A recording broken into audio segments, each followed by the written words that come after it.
purchase yourself a jail. You think you done moved up in the world because you got a gated off community against all the drugs and all that out there. But when martial law hits, there's no place you can go. You are gated in. See, they set these things up for us, and they sold us this understanding through psychology and media. We're living in our own jails and don't even understand it. You think that, okay, what about me being moved to a concentration camp? But think about this. What if where you're living at is already a concentration camp? You have to look at, there's no new thing under the sun. When the Japanese were taken during the time of World War II, okay, and during the time of the early 1900s, when the Japanese were taken, it was houses lined up similar to like a lot of your neighborhoods are lined up where they were taken. They had nice houses, beds, and all that, but it was gated around. So a lot of your communities, like your projects, which they have a guard downstairs already, your communities are already just ready to be gated off. The only thing they have to do now is not allow food and water to get into where you are. So a lot of us are waiting to be taken into concentration camps, and we're living in concentration camps. So we must be like pilgrims in that day. Be prepared. Look at your surroundings.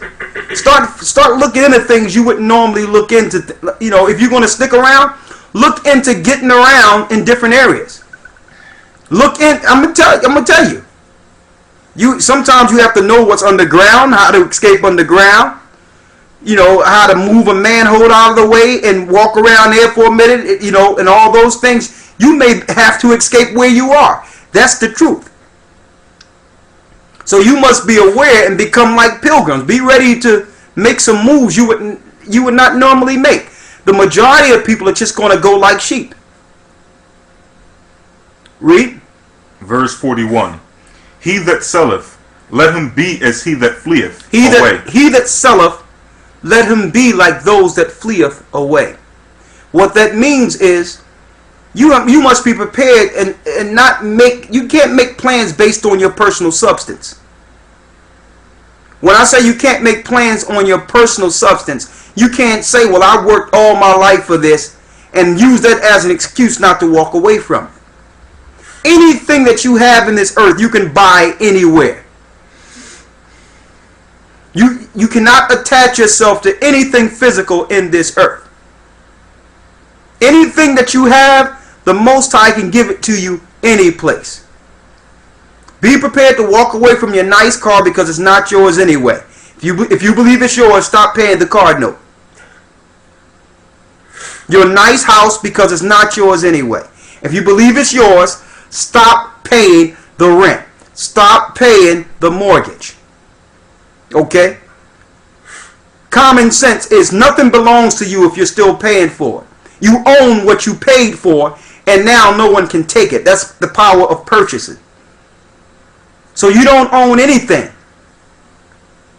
You don't own it. And stop thinking like that. If you start thinking like, I done worked, listen, you done worked all your life to be a slave. That's what you work for. You are a slave, and you got temporary housing as long as you're willing to slave for the system that have destroyed you. That's just what it is. You're a slave. So listen, and I put this out there all the time for brothers and sisters. If you go back to the 1700s and the 1800s, and you go on a plantation and you ask one of those slaves and say, listen, here's an opportunity for you to leave this country and leave away from those who've enslaved you and destroyed and separated your families and did all types of things to you. They would have took that with a lot of them would have took that offer with no problem at all. A lot of them say, listen, I'm out of here first day. But our mentality has changed. Read. And he that buyeth as one that will lose. Read it again. And he that buyeth as one that will lose. And he that buyeth, understand that you're going to lose everything you purchased. There's an old saying, you brought nothing into this world, neither shall you take anything out. That car you driving, someone else is going to drive that car. Okay? That the house you living in, someone else slept in it usually before you. That's the mindset we must have in this time. Read. Verse 42. He that occupieth merchandise, as he that hath no profit by it, and he that buildeth, as he that shall not dwell therein. He that buildeth be as though they that will not dwell in the house. You have some people, man, I done put in a new cabinet, I put in a new bar, man, look at my fireplace. Understand someone else is going to be heated by that fireplace. Understand someone else is going to cook on that nice stove you put together. Understand someone else is going to sit in your living room and live in your house. Understand that. Because the banks own everything. The banks own your house. The bank own your cars. The banks own you. And they use this mirage as a dream that they push through TV to keep you still. Because you made this home, you don't desire your home. That was their plan the whole time. It's like, listen, the only way we're going to keep these slaves if we make them comfortable in their slave environment. And make them think that they're free. That's the whole point. Now that our people are breaking free, they're waking up. They're starting to broaden their minds, starting to broaden themselves beyond their conditioning. Now they're putting all types of grids in place to show you just how much of a slave you are. They're making it so you can't go through an airport without feeling like a criminal. They're making it you can't even drive a car without feeling like you're a criminal. You can't walk around normally. You can't go and travel to another country or anything unless you're treated like a terrorist. Think about it. Because they know now we are awakening. They have to tighten the grip on us now. Read. Verse 43. He that soweth, as if he should not reap. And the brother Ramon made a good statement when he talks about the drones. What do you think the drones are for? They're running drones all through different states in the United States. They've been running it for a long time. All through they're testing this grid that will chase and destroy God's people and those who can see. And everyone, man, I got the new iPhone. Check out my iPhone. It's hot. You got your own tracking device and you're using your fingers on it. Why do you think they got your fingers on it? They're getting your fingerprints every time you touch those iPhones. It's all biometrics. And they know where you at. One thing about these iPhones, they are so exact that they can pinpoint your proximity on the dot anywhere in the earth. You done paid a high price tracking system that will be used to track you. That's what's going on here. Why are these grids in place? They know that God's people are going to start making their way back and leaving their captivity. Also, by leaving your captivity, you're not a beneficial to the slave system that have you, because they need to benefit from your work and labor. This is how they use you. You are a stock, a human commodity. When you go to get a job, they take you to human resources. You are a commodity in which if you work, you are making money for the system that have enslaved you. That's the whole point. They need you to work. If they can't get you on the outside, they'll put you in jail on the inside and make you work for free because you are a tradable commodity on the stock exchange. That's what you are. Think about it. This is what we are. You start breaking free from this and you crumble the system. The system was built off of the slavery of the children of Israel. When you decide not to work in that system, when you decide to start pulling yourself out and work for the Most High, the system crumbles. So they have to put a grid in place that make you work. Martial law. Read. Verse 43. He that soweth as if he should not reap. He that soweth have to be as though that they have not reaped. You have some people who have worked all their life. Sowing means to row. It means to work. When you sow the seed, you have to work to sow the seed to reap it during harvest time. So sow means to work. You have so many people who have worked all their time and say, man, I can't go nowhere, man. I'm not going to lose my pension. You done lost your pension already. Your pension has been sold with the so-called bailouts, which is robbery in itself. You don't owe nobody any money, but they're going to take your money that you worked all your life for, because this debt they created. Okay, so now they got people saying, man, listen, I'm not going to lose my SSI. I'm not going to lose my pension. This is the mindset we have.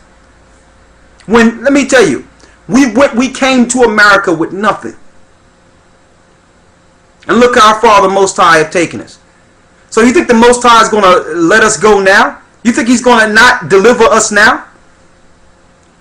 We must be ready to walk away from everything that attaches us to this world. Read. So also, he that planteth the vineyard, as he that shall not gather the grapes. Understand that those that are planting the vineyard, you're not going to receive the grapes coming out of the vineyard. The system is not set up for you to benefit. Read. Verse 44. They that marry, as they that shall get no children, and they that marry not, as the widowers. And therefore they that labor, labor in vain. So that means all the work you're doing, all that trying to make the life that you see on TV, it's for nothing. It's for nothing. Because the life, when you turn off the TV, the life that really exists is so far from what they promote through the television. The reality in life is entirely different than the programming you see. Okay? The TV is just to make you think that things going to go on the same forever. The TV is to make you think that there's a life you can obtain. Okay? But none of that's real. Once they say cut, these people go back to reality on TV. And they live their same miserable lives under the Illuminist powers. Okay? TV is not real. It's a dream they're selling you to make you think that you could become something in a system that was built to destroy you. That's all it is. Read. Verse 46. For strangers shall reap their fruits. Read. And spoil their goods. Yeah, dream. Dream is also on the same veins as hope. Listen, I don't want to hope. I'm tired of hoping. I don't want hope. Let me get the end of what hope is. Let me get the end of what a dream is. You can't get that in this system. The only thing you can get in this system is hope. Why? Because your certain status make you hope for more. Your certain status have you dreaming for more. And it's never fulfilled. The only thing that can fulfill us as a people is a kingdom. That's it. What the Most High promised to Abraham is the only fulfillment we can look forward to. And there's no fulfillment in this system. And we need to come to that reality. Read.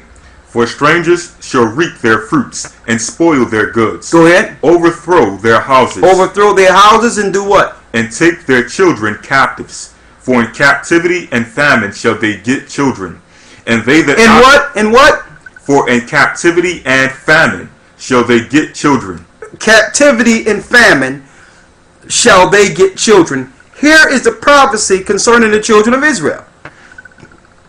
Now, if you don't think you're in a famine, because don't forget, back in the day, you used to have your own chickens, your own food, you can do what you want to do. Now, you must go down to some type of government institution and say, I need food stamps. Give me food stamps. I need some stamps. What you think that is? That's a famine. America, which is supposed to be the richest enterprise, the greatest country on earth, have more people dependent on food stamps and public assistance than any other. Does that sound backwards to you? The richest country, so-called richest country in the earth, and the majority of people are on assistance? It's a slave, a total slave captive. A slave and captive society. Okay, there's no jobs. Okay, well, we don't care. We're still going to take the guys for child support. Okay, that's fine. We just need them slaving. We know there's no job, but we're going to still say that they're required to pay this amount of money so that we can put them in jail and have them enslave us for free and still don't give the child anything. That works out fine. And then we're going to put the child in the system and the woman in the system so that we